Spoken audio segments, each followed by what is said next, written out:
Assalamualaikum warahmatullahi wabarakatuh. Apa kabar murid-muridku sekalian? Semoga kita semua selalu dalam keadaan sehat tanpa kurang suatu apapun. Pada kesempatan kali ini saya akan menjelaskan mengenai materi turunan fungsi aljabar. Apa sih itu turunan? Bagaimana cara menentukan turunan sebuah fungsi? Kemudian penerapannya pada kehidupan sehari-hari seperti mencari garis singgung, fungsi naik dan fungsi turun, nilai maksimum minimum, dan konsep turunan di kehidupan nyata ya. Oke, kita langsung masuk turunan fungsi aljabar. Jadi jika kita mempunyai fungsi y sama dengan fx ya, turunan dari fungsi f ini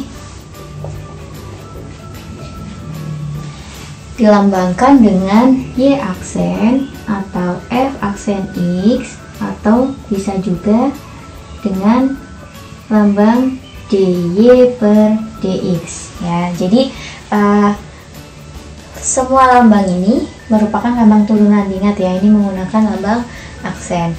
Kemudian turunan sendiri itu seperti apa sih? Jadi ketika kita mempunyai fungsi y sama dengan fx, f aksen x itu dirumuskan dengan limit fx ditambah h dikurangi fx dibagi h untuk h mendekati 0. Seperti itu. Ini konsep turunan ya, definisi turunan sesuai dengan limit yang kaitannya dengan limit. Contoh, ketika kita mempunyai fx itu sama dengan 3x kuadrat dikurangi 4x. Nah, seperti ini ya. Kita mempunyai fungsi ini, kemudian kita diminta menentukan f aksen x-nya. Berapa sih f aksen x-nya? Di sini kan kita butuh fx plus h. Coba ya. Biasanya di sini kalian banyak menemui kesalahan. Fx plus h itu dikira adalah fx ditambah fh. Itu salah ya. Jadi untuk fx plus h itu mengganti semua x dengan x plus h. Jadi kita dapat di sini 3 x-nya diganti sama x plus h dikurangi 4, x-nya juga diganti sama x plus h. Oke, disubstitusikan ya. Nah, kita dapat di sini 3x kuadrat ditambah 2xh ditambah h kuadrat dikurangi 4x ditambah 4 dikurangi 4h, dikurangi 4h. Kemudian kita dapat di sini 3x kuadrat ditambah 6xh ditambah 3h kuadrat dikurangi 4x dikurangi 4h. Nah, setelah itu apa? Kita langsung masuk ke konsepnya. F aksen x-nya berarti sama dengan limit, di sini hanya mendekati 0. Kita substitusikan ini fx plus h nya kan kita sudah dapat 3x kuadrat ditambah 6xh ditambah 3h kuadrat dikurangi 4x dikurangi 4h dikurangi fx. Fx nya kita ini sudah ada 3x kuadrat dikurangi 4x. Oke, ini saya kurung ya, karena kalau misalkan tidak dikurung itu rentan salah. Padahal kan ini nanti ketika kurungnya dihilangkan jadi negatif 3x kuadrat ditambah 4x. Tapi ketika kalian tidak menggunakan kurung nanti jadi seperti ini. Nah ya, seringkali terjadi demikian, jadi kita gunakan kurung untuk pengurangan. Dibagi h, sudah. Nah, kalian perhatikan di sini ada 3x kuadrat dikurangi 3x kuadrat. Ya, di sini sudah habis. Kemudian ada negatif 4x ditambah 4x, ini juga habis. Ya. Sisanya apa? 6xh ditambah 3h kuadrat dikurangi 4h dibagi h. Sekarang untuk h mendekati 0, ketika kita substitusikan berdasarkan limit fungsi, dia masih 0 per 0. Berarti kita perlu menghilangkan penyebab 0-nya. Apa penyebab 0-nya? Ya huruf h ini. Karena ini 6xh ditambah 3h kuadrat dikurangi 4h, semuanya ada unsur h-nya, maka hanya kita keluarkan. Sisanya adalah 6x ditambah 3h dikurangi 4 per h. Maka kita bagi. Ketika kita bagi, ini sudah bisa kita substitusikan. Karena yang disubstitusikan hanya yang ada h-nya, maka 6x kita biarkan 6x, 3h hanya 0, maka 0 dikurangi dengan 4. Oke. Ini menghitung turunan fungsi aljabar berdasarkan definisinya. Jadi dia ada kaitannya dengan limit fungsi. Makanya ketika suatu saat kalian menemukan soal yang mana limitnya bentuknya seperti ini artinya kalian diminta untuk menentukan turunan fungsi aljabar. Jadi jangan bingung ya. Kemudian bagaimana sih cara menentukan limit fungsi cara menentukan turunan fungsi aljabar? Apakah selalu dengan cara yang sepanjang ini? Tidak ya. Kita ada nanti yang namanya sifat dan rumus turunan fungsi aljabar. Oke, kita masuk ke video selanjutnya. Nah, untuk menentukan turunan fungsi aljabar kita butuh beberapa rumus dan sifat berikut. Jadi bagaimana menghitung kalau misalkan ada penjumlahan, pengurangan, kemudian bentuknya perkalian, pembagian, turunannya itu seperti apa. Kita bahas di sini. Ketika kita punya yang pertama fx itu sama dengan c, jadi dia konstanta ya. Tidak ada variabel. Ingat, tidak memuat variabel. Ketika sebuah fungsi tidak memuat variabel, f aksen x-nya itu hasilnya sama dengan 0. Contohnya ketika ada fx sama dengan 4 ya, maka f aksen x-nya ini 0.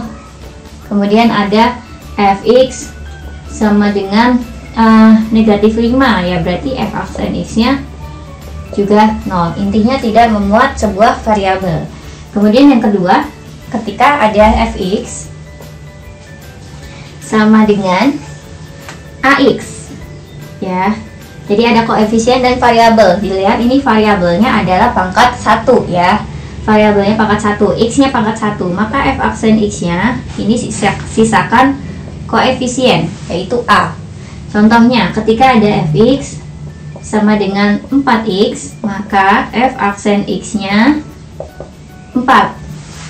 Kemudian ada, kita ganti variabelnya, ft sama dengan negatif 5t ya, maka f aksen t itu sama dengan negatif 5. Ingat-ingat ya, ketika variabelnya adalah pangkat 1. Kemudian untuk yang selain pangkat 1 bagaimana? Yang ketiga, fx misalkan dia bentuknya adalah ax pangkat n ya, ax pangkat n. Jadi turunannya f aksen x-nya adalah a kali n kali x pangkat n kurangin 1. Seperti ini ya. Contoh, fx sama dengan 4x pangkat 4. Seperti ini ya. Oke, kita ganti, kita hitung f aksen x-nya. Maka di sini a-nya 4. Ini a, ini n ya, maka a kali n, 4 kali 4 x pangkat 4 dikurangi 1, hasilnya 16 x pangkat 3. Jadi ketika turunan itu pasti pangkatnya berkurang 1 ya, pangkatnya itu berkurang 1. Jadi pangkatnya semakin kecil kalau turunan. Kemudian ada ft misalkan negatif 7 per t pangkat 7. Nah ini gimana ini cara ngitungnya? Sedangkan ini kan tidak ada pembagian dan lain-lain, tapi kan kita bisa ubah menjadi sifatnya seperti ini. Jadi m itu boleh bilangan real, dia itu boleh negatif, boleh positif, boleh pecahan, bebas. Maka ketika ini ft nya saya ubah jadi ft nya negatif 7 T pangkat negatif 7, ya ini boleh. Jadi kan ini bentuknya A, ini variabelnya, kemudian ini N. Boleh seperti ini. Maka f aksen T-nya berapa? F aksen T-nya jadi A kali N negatif 7 kali negatif 7. Kemudian T-nya dikurangin 1. Ingat ini biasanya agak menjebak karena kalian biasa menghitung kayak 4 langsung kurangin 1 itu 3. Tapi kalau negatif ketika dikurangi 1, nilainya semakin kecil. Semakin kecilnya kan bukan jadi negatif 6, tetapi jadi negatif 8 ya. Biasanya di sini agak terkecoh juga. Hati-hati, maka hasilnya 49 T pangkat negatif 8. Kita kembalikan lagi ke semula. Berarti jadi 49 dibagi T pangkat 8. Ya, seperti itu. Itu boleh. Karena untuk pembagian seperti ini selama bukan fungsinya masih mudah, kita bisa gunakan ubah jadi bukan bentuk pembagian ya. Entah itu pangkatnya positif jadi negatif, negatif jadi positif, itu boleh ya. Tapi nanti ada rumus khusus untuk pembagian, turunan untuk pembagian untuk beberapa fungsi yang memang tidak bisa langsung dibuat seperti ini, tidak bisa langsung menggunakan rumus nomor 3 ya, tapi memang harus menggunakan rumus pembagian tersendiri. Selanjutnya yang keempat, oke, kita masih di sini saja. Yang keempat itu ketika ada fx itu sama dengan ux ditambah atau dikurangi dengan vx ya. Ada dua fungsi yang ditambahkan atau dikurangi, maka f aksen x nya itu hasilnya u aksen x ditambah atau dikurangi v aksen x. Jadi intinya adalah tinggal turunkan masing-masing fungsinya saja ya, turunkan masing-masing fungsinya. Contohnya apa? Contohnya seperti tadi ketika kita menghitung di awal, ada soal fx nya 3x kuadrat dikurangi 4x. Tadi kan caranya panjang sekali ya. Nah, tapi ketika kita udah menggunakan cara ini, itu akan simple, itu akan lebih cepat. Gimana? Ini kan sama aja pengurangan dua fungsi. Fungsi yang pertama 3x kuadrat, fungsi yang kedua negatif 4x. Ya sudah, tinggal kita gunakan sifat nomor 1 sampai 3. Maka f aksen x ya, turunkan sendiri 3x kuadrat, maka 3 dikali 2 kali x pangkat 2 dikurangin 1 dikurangi ini sifat nomor yang kedua, tinggal sisakan koefisiennya, maka hasilnya 6x dikurangi 4, sama seperti yang contoh pertama ya. Jadi mau fungsinya sepanjang apapun selama dia hanya penjumlahan dan pengurangan, gunakan sifat nomor 4. ft misalkan 7T pangkat 4 dikurangi 3/9 T pangkat 3 ditambah 1/2 T kuadrat dikurangi 4. Nah ini ya, maka hasilnya berapa f aksen T nya ya, kita turunkan satu-satu. Di sini saya langsung ya, A dikali N 28, pangkatnya kita kurangin 1 jadi pangkat 3 min 3/9 dikali 3, maka hasilnya adalah 1 ya. Hasilnya 1, 3/9 itu 1/3 ya. 1/3 dikali 3 hasilnya 1. 1 nggak usah ditulis, langsung T pangkatnya kurangin 1 jadi 2 ditambah setengah kali 2, 1 juga, pangkatnya kurangin 1 jadi pangkat 1, turunan dari konstanta hasilnya sama dengan 0, tidak usah kita tulis, maka f aksen T nya ketemu 28 T pangkat 3 dikurangi T kuadrat ditambah T. Begitu ya. Oke, selanjutnya yang nomor 5. Nomor 5 itu ketika ada fungsi yang di dalamnya memuat fungsi lagi. Fungsi di dalam fungsi dan fungsinya itu dipangkatkan. Maksudnya gimana? Misalkan ada fx bentuknya seperti ini, A kali ux pangkat n. A kali ux pangkat n ya. Hasilnya f aksen x nya akan sama dengan A kali n ya, sebenarnya hampir mirip kayak yang sifat ketiga, tapi nanti ada bedanya. Ux pangkat n dikurangin 1 ya. Kalau kalian lihat persis kan, A kali n x pangkat n kurang 1, tapi karena ini yang dipangkatkan adalah sebuah fungsi, kita kalikan lagi dengan u aksen x. Kita kalikan dengan u aksen x. Contohnya fungsi yang seperti apa sih? Oke. Misalkan ada fx sama dengan, ini pertama gariskan, mungkin kasih yang mudah dulu kali ya. Ada x plus 2 pangkat 2. Kalau nemuin ini apakah pakai nomor 5? Bisa? Bisa. Selain nomor 5 bisa nggak? Bisa juga. Ketika kamu pangkatnya masih 2, itu kan masih mudah. Jadi x kuadrat ditambah 4x ditambah 4. Ya kan, ketika kita jabarkan, ketika kita turunkan, maka hasilnya adalah 2 kali 1, 2, x-nya pangkatnya kurangin 1, jadi pangkat 1, ditambah 4.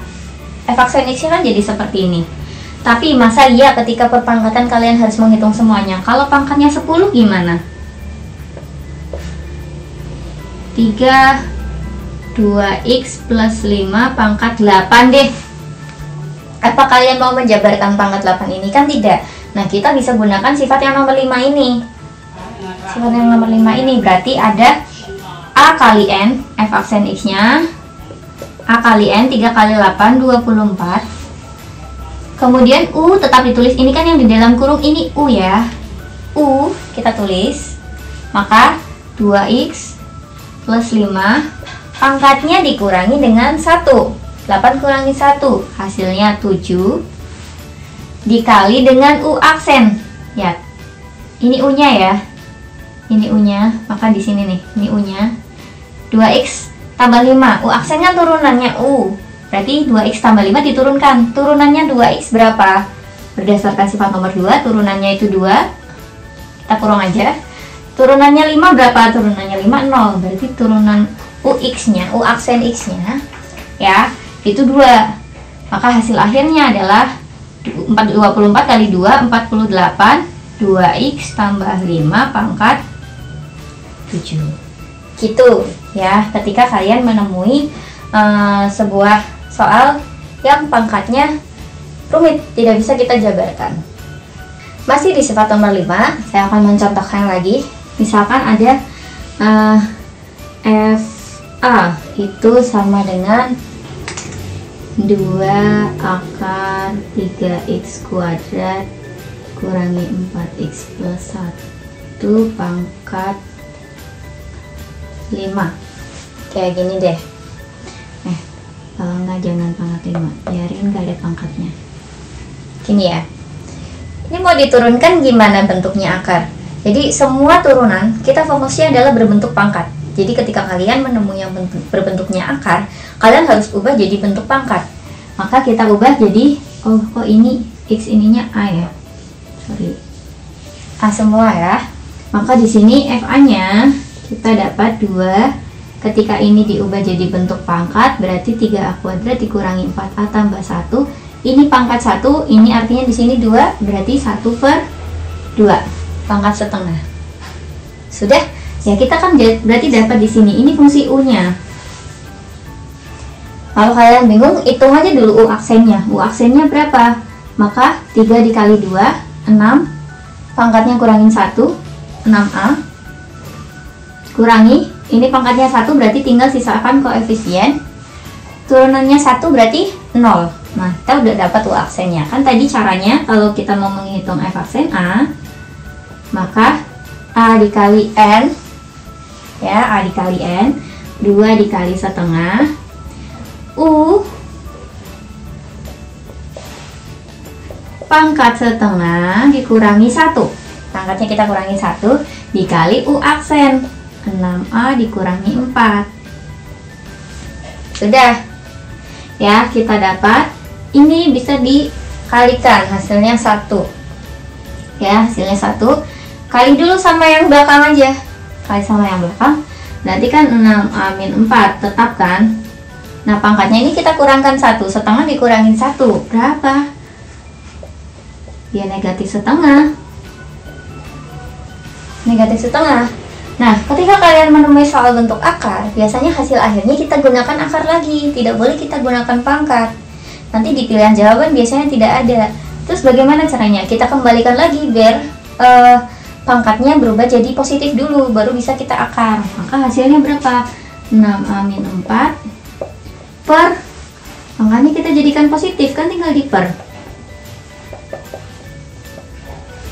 Ya, maka kita kembalikan ke bentuk akar. Maka di sini hasil akhirnya akar 3A kuadrat dikurangi 4A ditambah 1. Begini hasil F aksen A-nya, itu berdasarkan soal di nomor 5 gitu ya. Jadi ketika ada fungsi yang masih dipangkatkan, kita fokusnya pangkat luarnya dulu. N kali A, pangkatnya kurangin 1 kayak ini, N kali A, pangkatnya kurangin 1, ini kan dalamnya tetap, baru dikalikan dengan turunannya. Kemudian kayak yang sifat nomor 6 deh, misalkan ada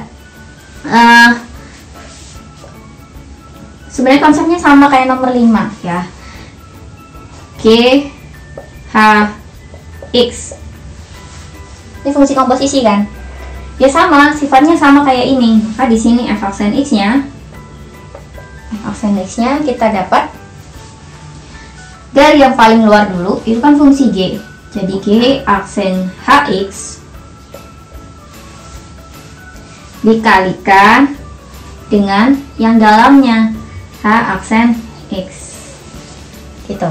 Sama kayak yang ini sebenarnya, ini kan ini sama aja ngitung turunan paling luarnya dulu kan, yang ada pangkatnya dikalikan, pangkatnya kurangin 1, ininya tetap ya. Kalau kayak gini ya sama, terus kemudian dikalikan dengan turunan yang di dalamnya, ini sama, luarnya dulu turunin, dalamnya tetap, kemudian dikali dengan turunannya lagi di dalamnya. Contohnya misalkan kita diminta untuk mencari F2, F aksen 2, F aksen 2 nya berapa sih, tambahan ditambah 1 lagi,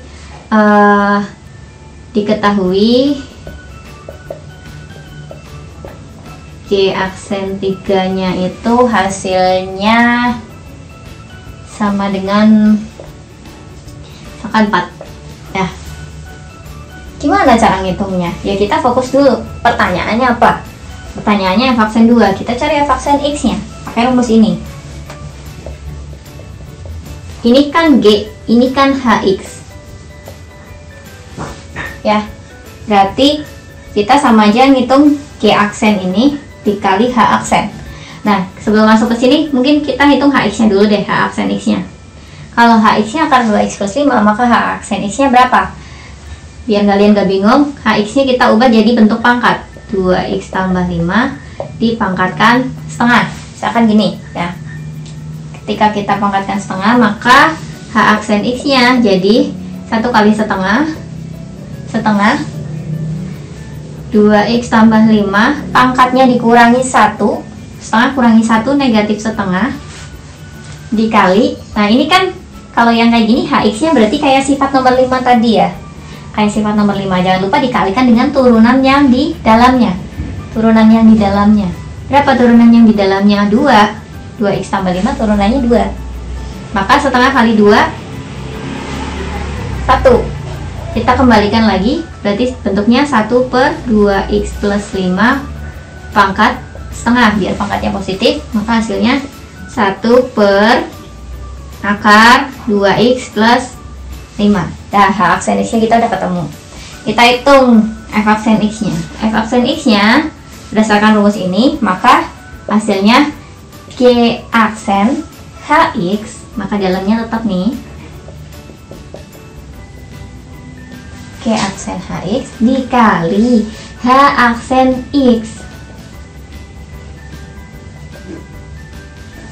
Gini kan? Nah, kita kan carinya F aksen 2, ganti X nya dengan 2. 2 kali 2 tambah 5 dikali 1 per 2 kali 2 tambah 5. Berapa ini? Hasilnya adalah G aksen, ini kan akar 9, akar 9 3, 1 per 3. Nah kan G aksen 3 sudah diketahui, hasilnya 4 kali 1 per 3 sama dengan 4 per 3. Gitu caranya. Nah, sifat nomor 1 sampai 6 ini kita gunakan juga nanti biasanya untuk pembagian dan perkalian, karena pembagian dan perkalian biasanya fungsinya itu agak-agak rumit ya, jadi dia membutuhkan sifat nomor 1 sampai sifat nomor 6 untuk menghitung perkalian dan pembagian. Lanjut, sifat yang nomor 7 sekarang. Untuk nomor 7 sendiri dia merupakan sifat perkalian. Jadi ketika ada fx sama dengan ux dikali vx. U kali V ya, Bu Rizka nulisnya ini Misalkan Y sama dengan U kali V deh. Ya, biar kita menghafalnya gampang. Maka Y aksennya, ingat-ingat kalau ada yang perkalian atau pembagian, selalu mulai dari U dulu. U aksen. Ya. Jadi U aksen dikali V. Selanjutnya ditambah sebaliknya. Tadi kan U-nya sudah diturunkan. U dikali V aksen. Jadi posisinya tetap sama UV, tapi yang diturunkan U-nya dulu. Ya. Hasilnya ini ketika perkalian. Tapi untuk pembagian nomor 8 misalkan ya, ini ada Y sama dengan U dibagi V. Di aksennya coba hampir mirip tapi ada perbedaan. Sama, inget-ingetnya U-nya dulu. U aksen V, U V aksen dikali ya ini. Tandanya apa? Ini tambah, ini kurang. Terus masih dibagi dengan V kuadrat. Ini yang namanya pembagian. Contohnya adalah kalau kalian diketahui misalkan fx-nya ini agak-agak yang rumit, fungsi yang rumit, misalkan kayak 3x plus 1 akar 7x plus 5 pangkat 2 per 5. Nah gini deh, ada dua fungsi yang dikalikan, bukan ini diturunin terus dikalikan, gak boleh seperti itu ya. Biasanya saking lupa, saking ngeblank ketika ada dua fungsi dikalikan, ya udah ini turunin kaliin, hasilnya salah. Benar, ini diturunin tapi ini pakai rumus ini, U aksen V dikali UV aksen ditambah UV aksen. Jadi U-nya mana? Ini U-nya. Sebenarnya bebas mau milih U mana V mana ya. Terserah kalian, preferensinya kalian masing-masing, karena kalau perkalian kan nulis dibalik juga nggak masalah ya, dia komutatif kan. Ini V. Nah, kita cari dulu biar enak. U-nya itu kan 3x ditambah 1, maka U aksennya turunannya 3x itu 3, turunannya 1 itu 0. Lanjut, V-nya langsung kita ubah jadi bentuk pangkat, 7x ditambah 5 pangkat 2 per 5. Maka V aksennya 1 kali 2 per 5, 2 per 5. Turunannya, nah ini sifat nomor berapa? Sifat nomor 5 kan tadi. Makanya Bu Rizka bilang nomor 1 sampai 6 jangan sampai lupa. Ini 7x ditambah 5, kasih di sini. Pangkatnya dikurangin 1, jadi pangkat min 3 per 5. Turunannya 7x plus 5, turunannya 7x 7, turunannya 5 0. Nah, jadi gini. Maka V aksennya, bisa terus ini ya. V aksennya berarti jadi berapa? 2x 2 kali 7, 14.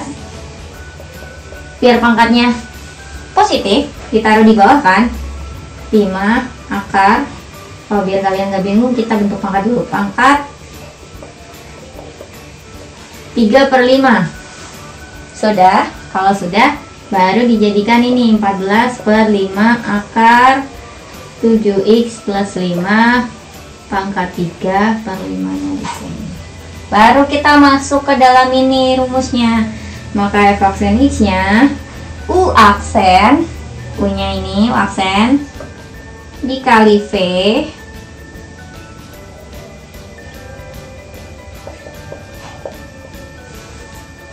ya, ditambah U-nya 3x plus 1 dikali V aksen. V aksennya ini.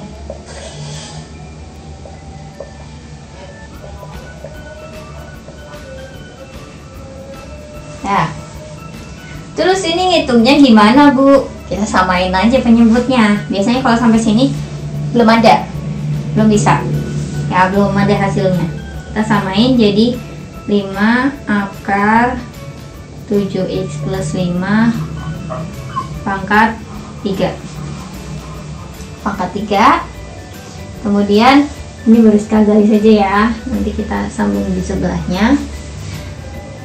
Berarti kan ini karena ini kan artinya per 1, ini kalikan ke sini kan otomatis jadi 15.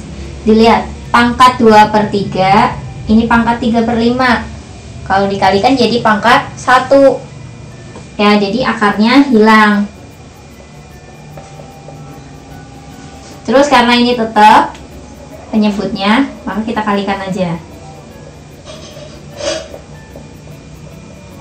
Maka hasilnya 15 kali 7x 105, 14 kali 3 42 tambah 105 147x. 15 kali 5 75, 14 kali 1 14, 75 tambah 14 89 per 5 akar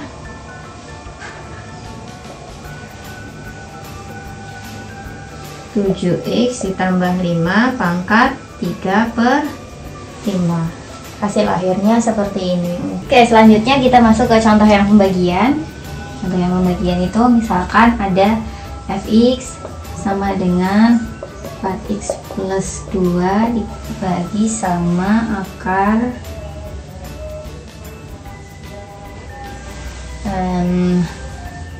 2x plus 1. Nah gini deh ya. Ini ketika kalian menemui pembagian bentuknya seperti ini, berarti kalian bisa gunakan rumus ini. Pada intinya sama dengan perkalian kan, bahwa menentukan U-nya mana, V-nya mana, menghitung U aksen, V aksen. Kalau kita di sini U-nya itu 4x ditambah 2, maka U aksennya sama dengan 4. Turunannya 4x 4, turunannya 2 itu 0. Kemudian V-nya kita buat bentuk pangkat. Ya, jadi karena ini memang sudah bentuknya pembagian, kita mau pakai rumus pembagian, kita nggak perlu buat naikin ke atas. Kalau kayak tadi yang bentuknya akar atau bentuknya masih perperan, itu kan kita perlu naikin ke atas dulu kan, karena kita tidak menggunakan sifat pembagian di situ. Nah, tapi karena di sini kita mau menggunakan sifat pembagian, ya udah, ini satu kesatuan. Biarkan apa adanya pangkat setengah, bukan jadi pangkat negatif setengah. Ya, itu perbedaannya ya. Maka di sini reaksennya jadi setengah kali 1 berarti setengah, kemudian 2x plus 1 pangkatnya dikurangin 1 berarti pangkatnya jadi min setengah dikalikan dengan 2. Setelah dikali 2 kita dapat, dikali 2 itu turunannya 2x plus 1 ya. Maka di sini kita dapat, ini coret. Ini kan berarti jadi 1 per, kalau pangkatnya dijadikan positif kan berarti di bagian penyebut. Langsung kita kembalikan ke bentuk akar 2x plus 1. Kan tadinya 2x ditambah 1 pangkat setengah. Kemudian sekarang langsung berubah jadi bentuk akar. Maka di sini kita dapat bentuk ininya, bentuk turunannya f aksen x-nya. Kita hitung di sini U aksennya 4 dikali V-nya ini, V-nya ini ya, akar 2x ditambah 1 dikurangi U 4x plus 2 dikali V aksen 1 per akar 2x plus 1 per V kuadrat akar 2x plus 1 pangkat 2. Selanjutnya F aksen x-nya, maka kita dapat, yang atas kan kita hitung dulu ya, kita fokus yang atas, kita samakan aja deh penyebutnya, berarti jadi akar ini kan 2x akar dari 2x plus 1. Ini kan per 1 artinya. Ini artinya per 1, maka kita dapat ini dikalikan dengan ini kan, akarnya hilang 4 kali 2x plus 1. Ini harusnya di sini, di tengah-tengah sini, nanti diper lagi kan, dikurangi ini kali 1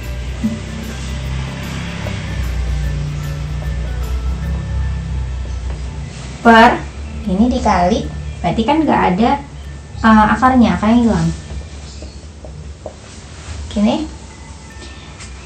Nah hasilnya, oke kita tulis ini dulu.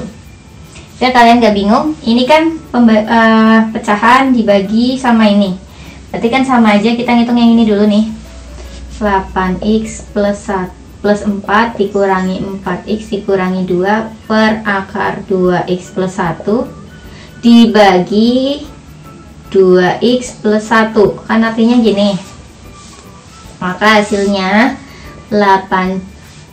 Ini kita kurangin 4x plus 2 per akar 2x plus 1 gini, karena dibagi biar jadi dikali berarti 1 per 2x plus 1 ya, hasilnya maka 4x plus 2 yang gak ada akarnya taruh depan aja, 2x plus 1 akar 2x plus 1. Sebetulnya boleh kita masukkan ke dalam sini karena ini sama-sama 2x plus 1 ya. Kalau dia masuk ke dalam akar berarti kan bentuknya jadi pangkat, dia jadi pangkat 2 ya, berarti bentuknya jadi gini, 4x plus 2 akar 2x plus 1 pangkat 2 kali 2x plus 1 kan jadi gini. Jadi di sini pangkat 2 sama pangkat 1 jadi pangkat 3. Oh, sebentar. Bisa jawabannya seperti ini.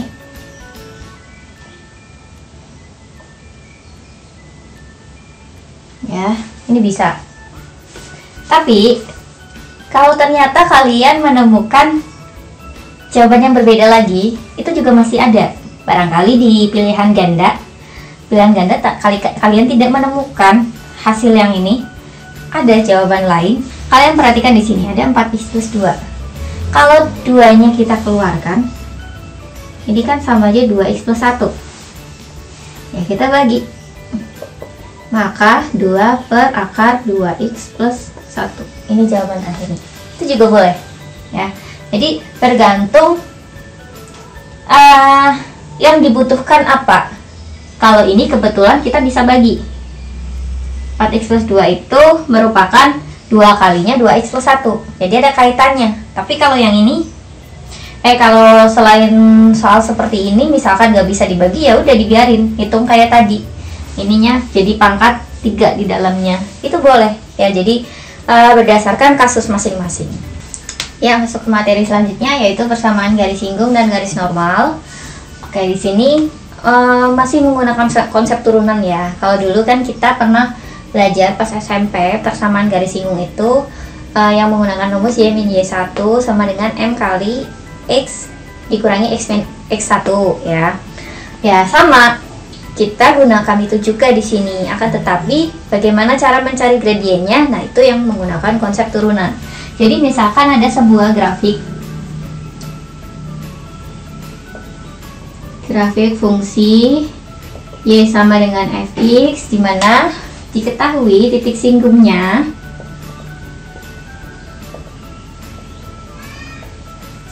itu x1, y1 ya, x1, y1, dimana kalau hanya diketahui x1 nya, misalkan y1 nya itu diambil dari fx1 ya, jadi x1 nya disubstitusikan ke fx, itu ketemu y1.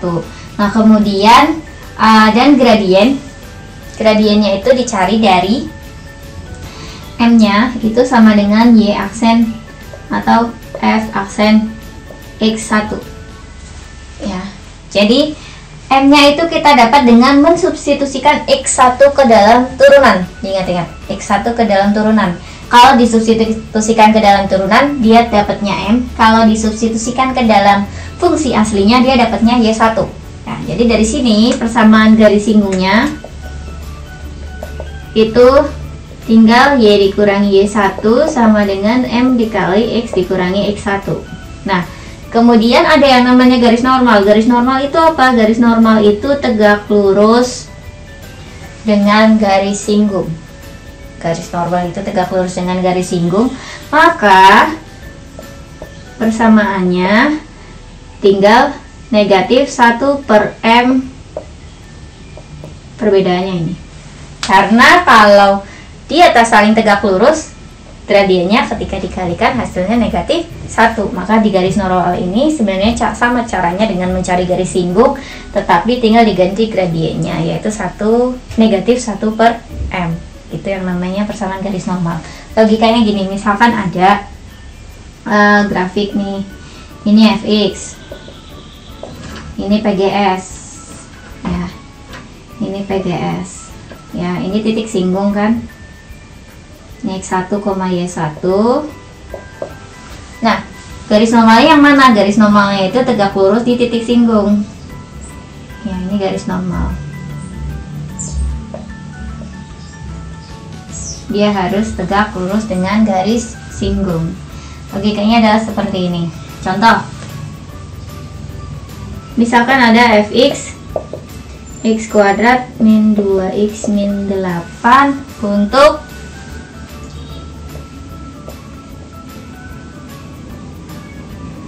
absis sama dengan negatif 1, tentukan PGS dan garis normal. Ada fx, ada absis. Absis itu artinya x ya, berarti dia x1 nya sudah diketahui sama dengan negatif 1. Kita menentukan PGS dan garis normal. Nah, kan kita butuh y1 dulu dan butuh m. Maka kita cari y1 nya dulu. Tadi kan Briska sudah bilang kalau mencari y1 itu tinggal disubstitusikan ke persamaan yang asli grafiknya. Maka y1 sama dengan f1, berarti f-1, berarti min 1 kuadrat 1, min 2 kali min 1 plus 2, min 8, hasilnya min 5. Y1 nya ketemu min 5. Kemudian kita butuh m itu caranya dari f aksen x dulu. Maka kita cari f aksen x. Berapa hasilnya? Berarti turunannya x kuadrat 2x, turunannya min 2x min 2. Maka m nya sama dengan f aksen min 1. Absisnya disubstitusikan ke turunan. Maka hasilnya 2 kali min 1, min 2, min 2, hasilnya min 4. Setelah ketemu, maka kita tinggal cari PGS-nya. Berarti tinggal y min y1 m kali x min x1. Ini berarti y plus 5 sama dengan min 4x. Ini berarti plus ya, plus kali min 4. Maka y sama dengan min 4x. Ini pindah ke sini, min 9. Boleh seperti ini. Maka garis normalnya, bisa tulis di sini, garis normal berarti y min y1 sama dengan negatif 1 per m, berarti negatif 1 per negatif 4, berarti hasilnya 1 per 4 x min x1 gini. Nah, hasilnya berarti y sama dengan 1 per 4x ditambah 1 per 4 dikurangi 5. Maka y sama dengan 1 per 4x di berapa ini? 5 per 4, berarti dikurangi 19 per 4. Hasilnya seperti ini. Kalau misalkan di pilihan tidak ada, ya udah berarti biasanya tuh kayak tinggal dibolak-balik. Ada yang semuanya harus di ruas kiri, ruas kanannya harus 0. Ada yang bentuknya y sama dengan, ada yang ada variabel y sama x nya harus di kiri, konstantanya harus di kanan. Ada yang nggak boleh pecahan. Kalau nggak boleh pecahan berarti ini tinggal diganti masing-masing ruas dikalikan dengan 4. Ya, itu bebas ya, bergantung pilihan gandanya. Tapi kalau misalkan isai, kalian isi seperti ini juga sudah boleh. Kita masuk ke contoh lain lagi. Misalkan ada ini fx sama dengan x kuadrat dikurangi 5x ditambah 6. Tentukan persamaan garis singgung yang saling tegak lurus dengan garis ini. Karena persamaan garis singgungnya itu tegak lurus dengan ini, dua garis yang saling tegak lurus kan ada kaitan dengan gradien ya. Berarti kita cari dulu gradiennya ini. X plus y sama dengan 5, maka gradiennya, ingat kalau ada ax plus by sama dengan c, maka m nya itu min a per b. Ingat ya. Maka di sini min 1 per 1, hasilnya min 1. Setelah itu apa? karena gradiennya ini udah diketahui, gradien garis singgung kan kita udah tahu. Karena PGS dan ini saling tegak lurus, maka M-nya PGS dengan M ini sama dengan dikalikan hasilnya negatif 1. Jadi M-nya PGS ya hasilnya berapa? Negatif 1 dibagi negatif 1, hasilnya 1. Kita udah dapat M-nya PGS ini hasilnya 1. Selanjutnya apa? Karena udah diketahui gradien itu ada kaitannya dengan turunan. Maka kita cari dulu f aksen x-nya. Hasilnya turunannya x kuadrat 2x, turunannya 5x 5 ya, maka 2x min 5. Karena M itu sama dengan f aksen x1 sama dengan 2x1 min 5. Kita nanti dapat x1 nya, M nya kan 1, 2x1 dikurangi 5, maka 6 sama dengan 2 kali x1, x1 nya sama dengan 3. Sudah ada gradien, sudah ada x1, kurang apa lagi? Kurang y1. Y1 nya tinggal disubstitusikan. 3 kita substitusikan ke sini, maka 9 dikurangi 15 tambah 6. Hasilnya berapa? Hasilnya adalah 0. Maka di sini PGS-nya dengan M sama dengan 1, X1, Y1 sama dengan 3,0. Kita peroleh Y min Y1 sama dengan M X min X1. Ya, berarti Y sama dengan X min 3.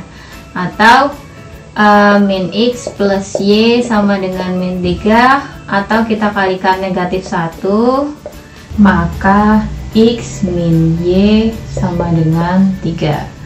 Ya, boleh seperti itu, bergantung apa yang diminta di pilihan ganda misalkan. Tapi kalau misalkan isai boleh sampai yang ini aja, Y sama dengan X dikurangi 3. Ya, itu untuk persamaan garis singgung dan garis normal. Oke, kita lanjutkan ke materi selanjutnya, yaitu tentang kemonotonan fungsi atau fungsi naik dan fungsi turun. Jadi sebuah fungsi itu kan grafik ya. Kalau grafik itu kan kayak yang kalian ketahui aja, ada parabola. Parabola itu kan bentuknya pasti lengkung ya. Nah, ketika lengkung itu, di bagian lengkungnya itu pasti ada yang bagian dia naik, kemudian ada yang bagian dia turun. Nah, kita tujuannya di sini adalah menentukan naiknya itu di interval berapa, turunnya itu di interval berapa. Kita gunakan konsep turunan. Caranya adalah kalau misalkan turunannya itu lebih dari 0, maka dia dikatakan fungsi naik. Ya, kalau kurang dari 0, dia turun. Interval turunnya dikurang dari 0 dan interval naiknya di lebih dari 0. Contohnya gimana sih naik turun ini? Ya, jadi gini. Misalkan ada fx sama dengan x pangkat 3 min 3x kuadrat min 24 plus 5. Tentukan interval naik dan turunnya. Oke, jadi poinnya adalah di sini apa? Menentukan turunan dulu kan.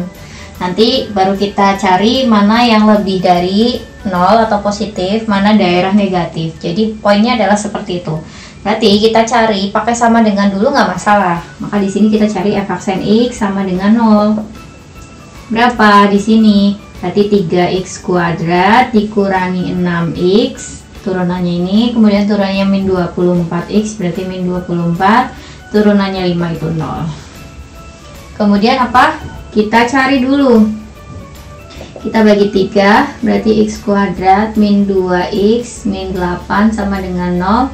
Kita dapat pemfaktoran, hasilnya x min 4, x plus 2. Maka ketemu x-nya sama dengan 4 atau x-nya sama dengan negatif 2. Nah, setelah kita dapat titik-titiknya dari turunannya, kita baru cari mana sih yang lebih dari 0 dan kurang dari 0. Kalau kalian masih ingat, ini sama aja bentuk pertidaksamaan. Pertidaksamaan waktu kelas 10. ya, kita gunakan bentuk garis bilangan, kemudian negatif 2 sama 4. Karena modelnya adalah kurang dari dan lebih dari, tidak ada sama dengannya, maka di sini semuanya terbuka ya lingkarannya. Kemudian kita ambil satu pembuat 0, misalkan 0 di sini ya. Disubstitusikan kemana? Ke sini boleh. Keturunan pokoknya. Disubstitusikan keturunan ya. Maka hasilnya negatif. Negatif. Maka kanan kirinya jadi positif dan positif. Sudah. Kan kalau daerah positif itu daerah naik, daerah negatif itu daerah turun. Maka fungsi fx naik pada x kurang dari negatif 2 atau x lebih dari 4, dan turun pada antara min 2 sampai 4 kan. Min 2 kurang dari x kurang dari 4. Ini tentang fungsi naik dan fungsi turun. Ya, ini Bu Rizka beri lagi satu contoh soal. Nah, contoh soal ini Bu Rizka ambil dari modul yang sudah Bu Rizka bagi ke kalian, yaitu di modul kedua. Nanti coba kalian cari di bagian kemonotonan fungsi. Ada soal yang bentuknya seperti ini. Fx sama dengan x kuadrat plus 3 sama x min 1. Ini ya. Kemudian diminta tentukan interval naik dan turunnya. Oke, dimana fungsi f ini naik dan dimana fungsi f ini turun. Oke, karena bentuknya adalah pembagian ya, jadi kita harus gunakan turunannya, yaitu turunan pembagian yang tadi u aksen v dikurangi u v aksen dibagi v kuadrat. Maka di sini f aksen x-nya kan harus sama dengan 0. Kita cari dulu itu. Kemudian kita bagi, kita turunkan u aksen, ini u ya, ini v. U aksen v, maka u aksennya yaitu 2x ya. Turunannya x pangkat 2 kan 2x, turunannya 3 kan 0. U aksennya 2x, v-nya x min 1. Kemudian dikurangi u kali v aksennya 1 per v kuadrat. Turunannya seperti ini, maka hasilnya 2x kuadrat dikurangi 2x dikurangi x kuadrat dikurangi 3 per x min 1 kuadrat sama dengan 0. Maka hasilnya x kuadrat dikurangi 2x dikurangi 3 per x plus 1 x min 1 sama dengan 0. Nah, kita dapat di sini di bagian pembilang. Pembilang itu kan kalau cari difaktorkan jadi x min 3 x plus 1, yang ini tetap x min 1 pangkat 2 sama dengan 0. Jadi kita punya x-nya sama dengan 3, x-nya sama dengan min 1, x-nya tidak boleh sama dengan 1.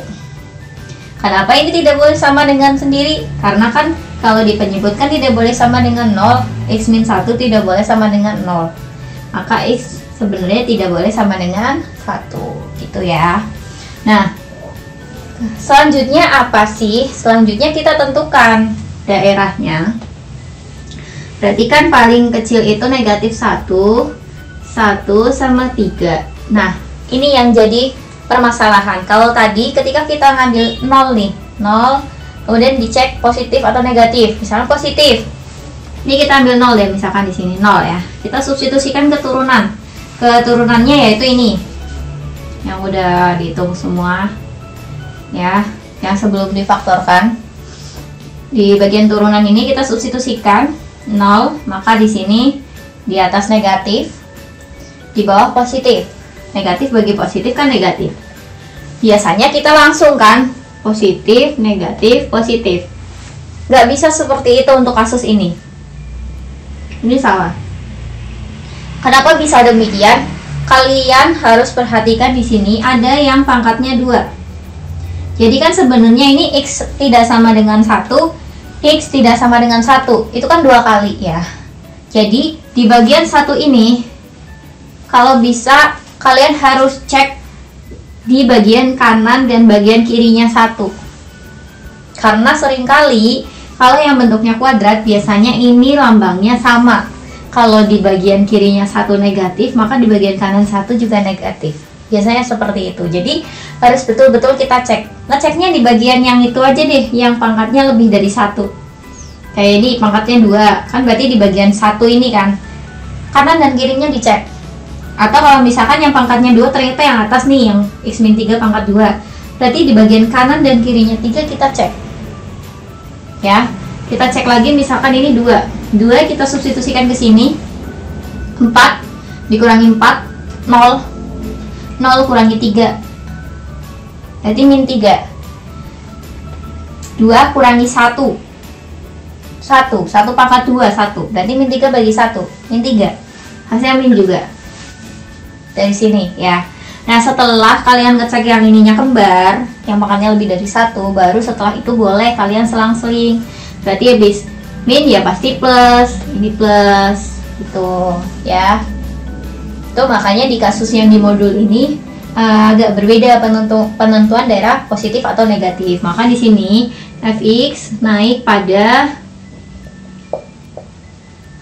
x kurang dari negatif 1 atau x lebih dari 3, turunnya pada negatif 1 kurang dari x kurang dari 1, karena ini lingkarannya terbuka semua ya, atau 1 kurang dari x kurang dari 3 gitu untuk fungsi naik dan fungsi turun.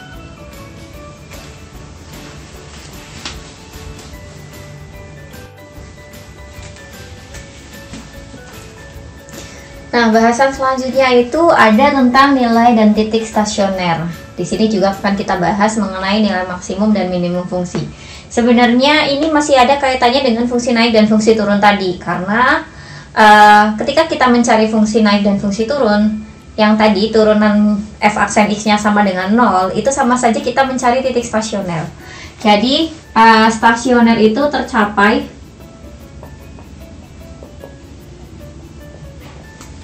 di f aksen x sama dengan 0. Ya, tadi kan kita fungsi naik dan fungsi turun juga kan, f aksen x sama dengan 0. Kemudian kita nyari x-nya. X-nya berapa dan berapa. Lah, itu nilai stasionernya. Jadi di sini kalau kita mau mencari nilai stasioner, langkah-langkahnya yang pertama adalah cari turunannya sama dengan 0. Kemudian cari nilai x-nya. Nilai x-nya.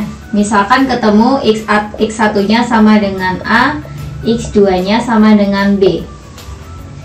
Dah, maka di sini kalau kita substitusikan lagi, maka kan ketemunya f aksen A itu akan sama dengan 0 dan f aksen B juga sama dengan 0 kan, kalau kita kembali substitusikan ke sini. Jadi di sini A dan B itu merupakan stasioner. Kemudian nilai stasionernya tercapai di apa? Nilai stasionernya tercapai dengan mensubstitusikan A dan B ke dalam fx. Berarti kalau x-nya sama dengan A, maka nilainya stasionernya FA. Kalau x1, x2-nya sama dengan B, maka nilai stasionernya terbentuk di FB. Gitu ya. Jadi nilai stasioner itu terbentuk, cari dulu dari turunannya. X-nya itu dicari dari turunannya. Kemudian nilai stasionernya disubstitusikan lagi ke fungsi awal, bukan ke turunan, tapi ke fungsi awal. Ya. Nah, dari sini kalau yang ditanyakan nilai, berarti kan kaitannya dengan Y. Y itu disubstitusikan ke fungsi awal. Nah, kalau yang ditanyakan titik gimana? Berarti titik stasionernya, namanya titik kan x, y. X, y. Maka di sini ada f a, fa dan b, f b. Begitu. ya. Nah, di stasioner ini, di nilai ini dia ada dua, ada yang merupakan maksimum dan merupakan minimum. Dilihat dari mana? Dilihat dari nilainya. Kalau FA lebih besar dari FB, maka ya FA nilai maksimum, FB nilai minimum. Nah, kemudian titiknya apa? Tercapai di titik A, FA. Berarti A, FA ini titik maksimum. Kemudian B, FB nya dia titik minimum. Tuh, ini titik ya. Jadi gini kaitannya antara nilai maksimum, nilai stasioner, dan ada kaitannya lagi sama nilai fungsi naik dan fungsi turun tadi. Oke, untuk lebih memperjelas kita masuk ke dalam contoh soal. Ya, di sini sudah ada satu contoh, yaitu kita ketahui fx sama dengan x pangkat 3 dikurangi 3x kuadrat dikurangi 9x ditambah 3. Tentukan nilai dan titik stasionernya beserta nilai maksimum dan nilai minimumnya. Nilai dan titik maksimum minimumnya intinya. Nah, di sini sama kan? Kita tadi kan langkah pertama yaitu f aksen x sama dengan 0. Maka kita cari 3x kuadrat dikurangi 6x dikurangi 9 sama dengan 0. Kita bagi dulu. Jadi x kuadrat min 2x min 3 sama dengan 0. Begini. Selanjutnya setelah ketemu turunannya, kita buat ininya, cari x-nya. Tadi langkah yang selanjutnya yaitu x min 3 x plus 1, maka x-nya sama dengan 3 atau x-nya sama dengan negatif 1. Sudah ketemu di sini. X-nya 3 sama x-nya negatif 1. Kita sudah ketemu stasionernya di 3 dan 1. Di 3 dan 1. Selanjutnya kita harus mencari nilainya berapa sih, nilai stasionernya. Tadi kan Bu Rizka sudah bilang nilai stasioner itu tercapainya jika kita mensubstitusikan ke fungsi asli. Jadi jangan ke sini, jangan ke turunan, nanti nilainya pasti 0. Kalau mau cari nilai, substitusikan ke fx, jangan ke f aksen x. Maka untuk x-nya sama dengan 3, di sini f3 sama dengan 27 dikurangi 27 dikurangi 27 tambah 3. Berarti berapa hasilnya? Berarti negatif 24. X-nya sama dengan min 1, maka F min 1 sama dengan min 1 min 3 plus 9 plus 3. Maka hasilnya sama dengan min 4 plus 12, berarti 8. Ya. Ketemu di sini nilai stasioner. Berarti negatif 24 dan 8. Titiknya berarti 3, negatif 24, atau kalian mau tulis dari urut ya, dari x-nya paling kecil dan negatif 1,8. Ini. Kemudian nilai maksimum minimumnya berapa? Berarti nilai maksimumnya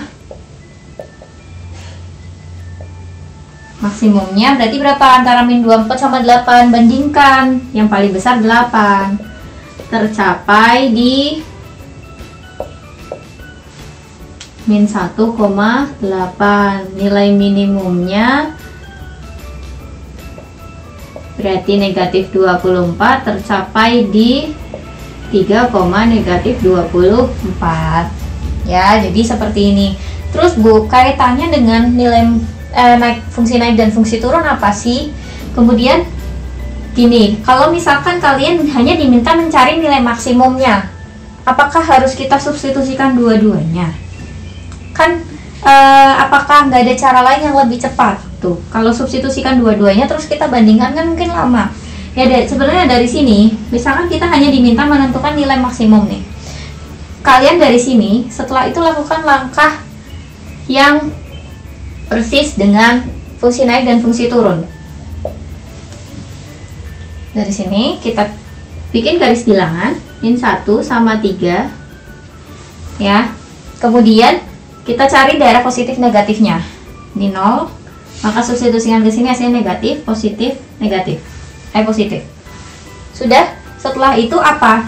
Dari sini udah ketahuan mana titik maksimumnya tercapai dan mana titik minimumnya tercapai. Titik maksimumnya tercapai di sini.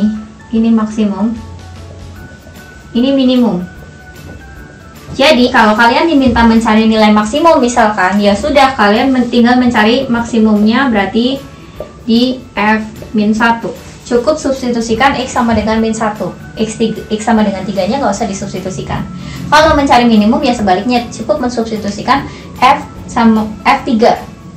Ya, tidak perlu substitusikan dua-duanya. Jadi kaitannya dengan fungsi naik dan fungsi turun apa?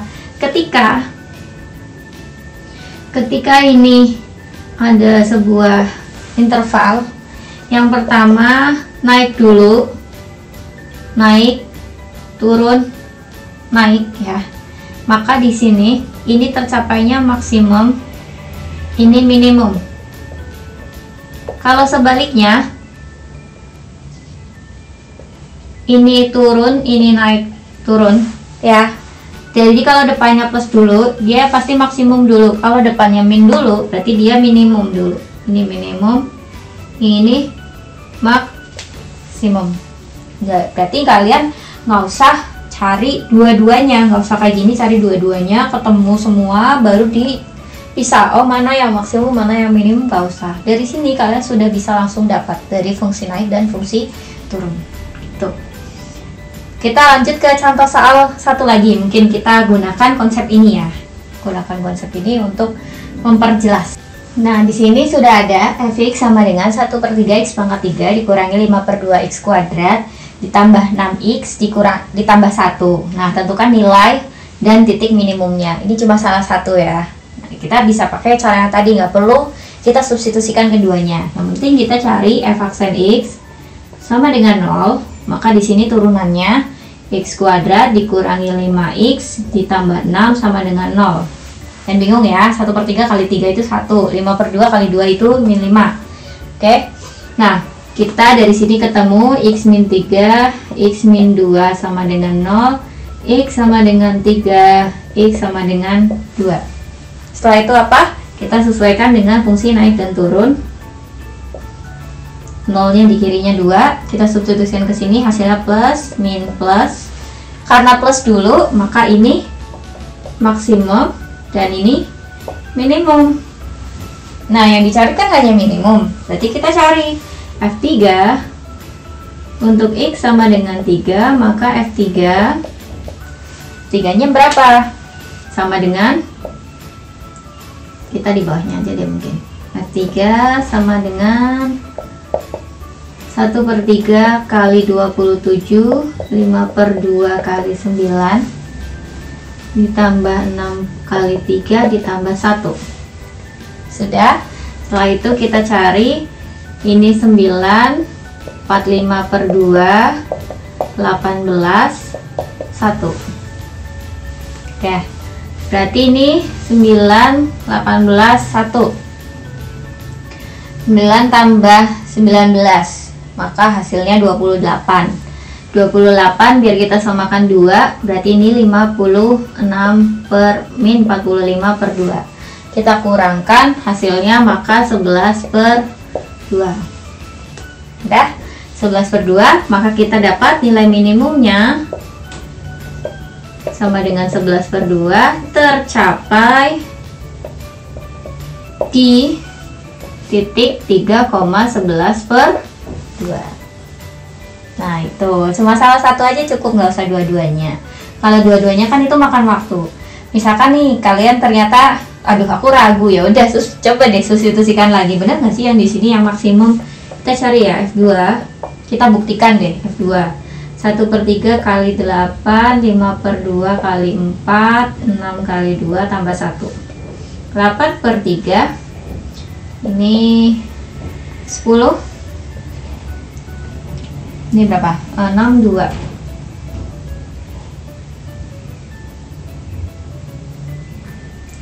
12, 1.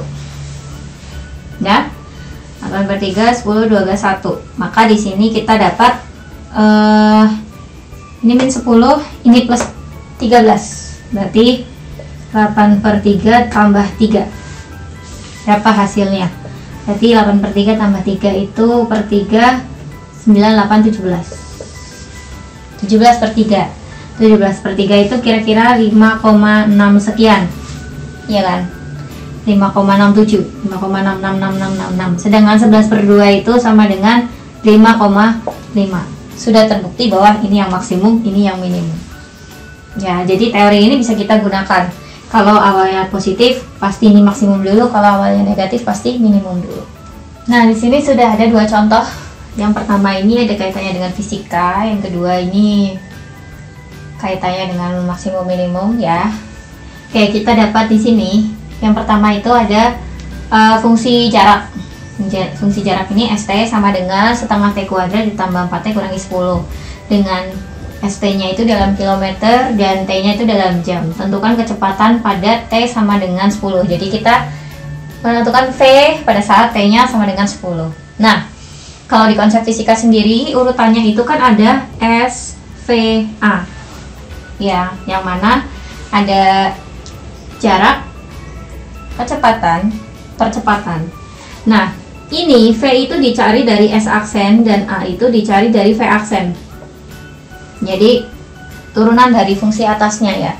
Maka di sini karena kita mencari V pada saat T 10 jam, VT-nya itu tercapai di S aksen T. Kita cari dulu VT-nya. Maka S aksen T-nya ketemu T ditambah 4. Sehingga V pada saat T-nya sama dengan 10, ya udah 10 tambah 4 sama dengan 14. Jadi kecepatannya pada T sama dengan 10 ketemunya adalah 14 km per jam gitu. Nah, sekarang yang nomor selanjutnya, nomor 2. Ada sebuah persegi dengan sisi 20 cm. Kalau kalian bingung boleh digambar. Akan dibuat kotak tanpa tutup dengan memotong persegi pojok-pojoknya. Jadi di sini kita potong persegi nih. Kan nanti bisa jadi sebuah kotak ya, kotak yang ada tutupnya. Sedangkan awalnya tadi sisinya panjangnya 20. Tentukan volume maksimum kotak. Jadi kita cari volumenya dulu. Kita kan nggak tahu dia motongnya berapa. Kita anggap X lah, X sama X. Maka ketika dilipat nanti ilustrasikan ya. Panjang dalamnya itu kan berarti jadi 20 dikurangi 2X. Ini juga 20 dikurangi 2X. Kalian perhatikan. Sambil ilustrasikan di sini. Nanti kalau sisinya kita lipat semua, berarti kan jadi kotak tanpa ketutup. Alasnya itu panjangnya 20 dikurangi 2X. Kenapa kurangi 2X? Karena ini X, ini X. Jadi 2X ya. Kita kurangi, sudah. Kalau sudah terbayang, ketika ditutup, X-nya berarti jadi tingginya. Kemudian alasnya berarti 20 min X sama 20 min 2X kali 20 min 2X. Maka ketemu volumenya.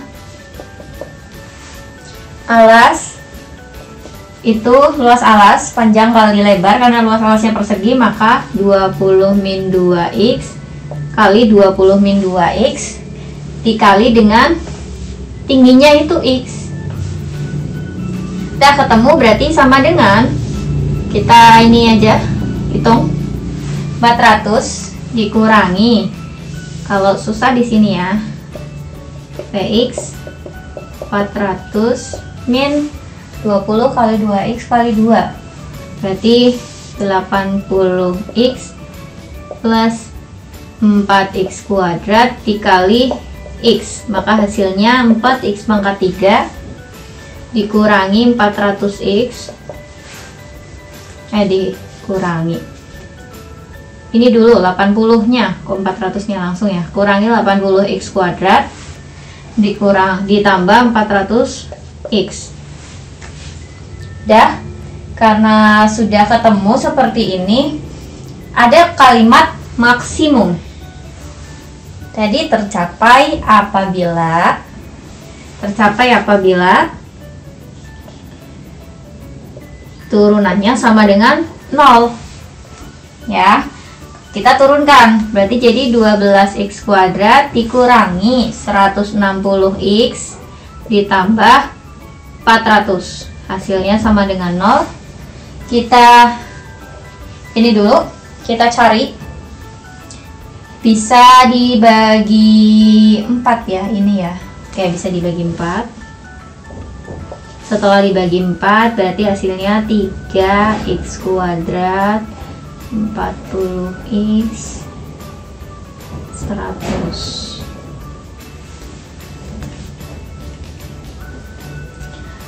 Berarti di sini